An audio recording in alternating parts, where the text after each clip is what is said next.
Yonas Salean kembali dipercaya memimpin Partai Golongan Karya Kota Kupang untuk 5 tahun ke depan. Yonas terpilih setelah mendapatkan dukungan penuh seluruh pemegang hak suara Musyawarah Daerah 5 DPD 2 Partai Golkar Kota Kupang. Dalam sambutannya sebelum terpilih, Yonas berharap Partai Golkar dapat memimpin di lembaga DPRD dan tetap solid dalam bekerja bersama menjadi nomor 1.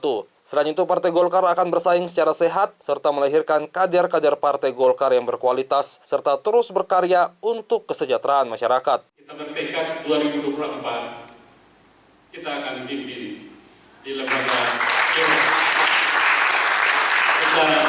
tapi kita harus, saya lihat nanti Tuhan saya siapa yang terpilih dalam musda.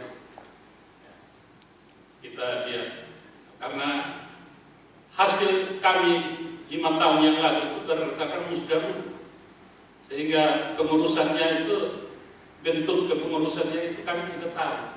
Tiba-tiba sudah ada begini, waktu pelantikan semua full, tapi waktu kerja hanya 1-2 orang. Ini saya tidak mau 5 tahun ke depan kita Golkar Kota Kupang dan provinsi harus kita pimpin.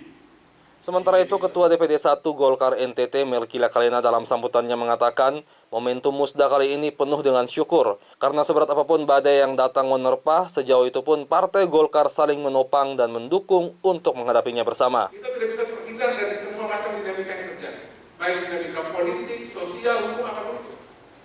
Dan kita cuma bisa berikhtiar untuk menjalani semua dengan baik, dengan tenang, dengan berbagai macam keyakinan dan juga upaya kita untuk mempertahankan kebenaran yang kita yakini itu. Dan ini 2 hal yang saya kira pada saat pileg kemarin dan pada saat sudah di DPRD provinsi sudah melalui rute semacam ini juga, Pak Yonas sudah melalui semua dengan baik. Dan malam hari ini kita bersyukur sekali karena kita akan melaksanakan musda dalam suasana yang jauh lebih tenang.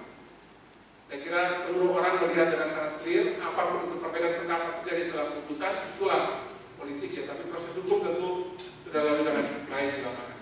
Menjadi seorang politisi itu kita akan selalu melekat dengan yang namanya melewati berbagai macam badai. Ada yang berhasil, ada yang gagal. Ada yang kemudian tumbang, ada yang terus sampai ujung cerita politiknya juga bisa melalui dengan baik. Pilihan itu ada pada kita masing-masing dan kepada kekuatan kita sebagai sebuah tim.